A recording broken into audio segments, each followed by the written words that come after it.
วิทยาคารตำรวจประชาชนกระทรวงป้องกันความสงบได้จัดพิธีปลดบัตรเลือกตั้งสมาชิกสภาแห่งชาติสุดที่10และสภาประชาชนขันแข็งสุดที่5โดยการนำพาของพลจัตวาปริญญาเอกโอไดทิรันดาหัวหน้าอำนวยการวิทยาคารตำรวจประชาชนกระทรวงป้องกันความสงบทั้งเป็นคณะรับผิดชอบหน่วยปลดบัตรเลือกตั้งมีคณะพักคณะอำนวยการคณะรับผิดชอบหน่วยปลดบัตรพนักงานครูอาจารย์นักศึกษานายและพลตำรวจผู้มีสิทธิ์ปลดบัตรเลือกตั้งเข้าร่วมพลจัตวาปริญญาเอกโอไดทิรันดาได้มีคำเห็นว่าการเลือกตั้งสมาชิกสภาแห่งชาติสุดที่10และสภาประชาชนเขตสุดที่5เป็นเหตุการณ์หนึ่งที่มีความหมายสำคัญถือเป็นการปรับปรุงอำนาจรัฐในการเสริมสร้างระบบประชาธิปไตยประชาชนให้มีความเข้มแข็งขึ้นแสดงให้เห็นระบบการปกครองด้วยกฎหมายพร้อมนี้ยังแสดงถึงการมีสิทธิประชาธิปไตยของประชาชนในการนำใช้สิทธิ์เลือกเป็นเอาตัวแทนของตนทั้งเป็นตัวแทนในการปกป้องผลประโยชน์ประชาชน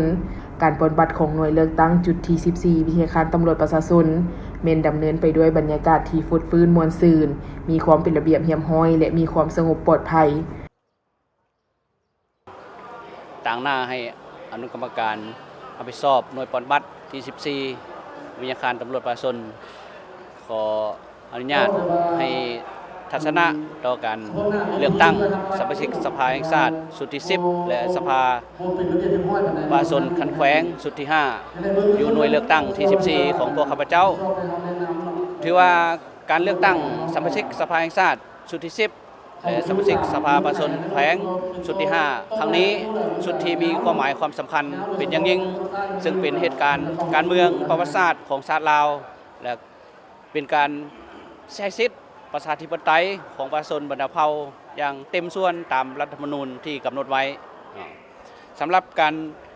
หากาเกียมอยู่หน่วยปฏิบัติถือว่ามีความพร้อมห้อยส่วนห้อยการใช้สิทธิ์ของผู้ใช้สิทธิ์มาใช้สิทธิ์ก็ถือว่ามีความเป็นระเบียบห้อยและรับประกันห้อยส่วนห้อยด้าน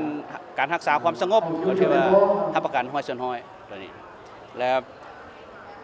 บรรยากาศของพวกเรามื้อนี้ถือว่าเป็นวันพิเศษเนาะเป็นปางบุญของวตป.ก็คือของชาติฉะนั้นแหละบรรยากาศถือว่ามีความเบิกบานม่วนซื่นและก็เป็นระเบียบเรียบร้อยดีฉะนั้นเพื่อเฮ็ดให้การพัฒนาประเทศชาติก็คือการขับเคลื่อนการเมืองเศรษฐกิจของประเทศชาติให้มีการพัฒนาสูงขึ้นเนาะฉะนั้นการเลือกตั้งสมาชิกสภาแห่งชาติเพื่อนำเอาตัวแทนของประชาชนบรรดาเผ่าเข้าไปสภาแห่งชาติและพิจารณาปัญหาสำคัญต่างๆของชาติเพื่อเฮ็ดให้การปรับปรุงและสร้างนิติกรรมก็คือกฎหมายนำไปจัดตั้งพันขยายอยู่บรรดาคณะกรรมการของแต่ละภาคส่วนโดยเฉพาะเป็นการเลือกตั้งส่วนนี้ก็เป็นจะเปลี่ยนสมนาใหม่ในการพัฒนาประเทศชาติก้าวขึ้นอย่างพุ่งยั่งเฮ็ดให้โดยเฉพาะมันกำลังป้องกันความสงบพวกเขาก็จะมีการพัฒนาดีขึ้นเนาะขอขอบใจ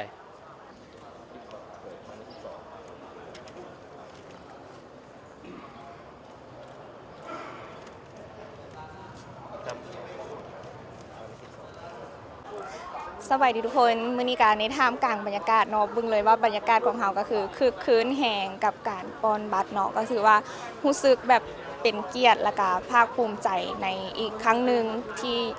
ได้จัดการปอนบัตรในครั้งนี้ในการปอนบัตรครั้งนี้ความสำคัญก็คือเพื่อระบอบการเมืองเนาะประชาชนของพวกเฮาและอีกหนึ่งอย่างก็คือสิ่งที่สำคัญประชาชนของพวกเฮาเองก็ได้มีสิทธิ์ในเข้าร่วมเพื่อระบอบการเมืองประชาธิปไตยประชาชนลาวของพวกเฮาประชาชนเองก็ได้มีสิทธิ์เลือกตั้งในการปอนบัตรเพื่อเลือกเอาประธานหรือว่าผู้ที่ว่าเป็นผู้นำของพวกเฮาเนาะเพื่อเป็นระบบหนึ่งเสียงของประชาชนของพวกเฮาอีกด้วยและอีกอย่างหนึ่งก็คือความสำคัญหลายไปกว่านั้นเนาะเพื่อชาติและก็เพื่อประชาชนของพวกเฮา1สิทธิ์1เสียงของบรรดาทานเนาะก็จะเพื่อประเทศชาติของเฮาและก็เพื่อบรรดาทานเพื่อประชาชนเองอยากให้ทุกคนเข้าใจในมุมมองและก็ให้ทุกคนพากันมาปอนบัตรเพื่อความสำคัญในครั้งนี้ของบ้านเมืองเฮาอีกนำและก็ถือว่าในความรู้สึกของข้าพเจ้าเองก็รู้สึกเป็นเกียรติและก็ภาคภูมิใจแห่งที่ได้มีการปอนบัตรเลือกตั้งในครั้งนี้เกิดขึ้นขอขอบใจในการ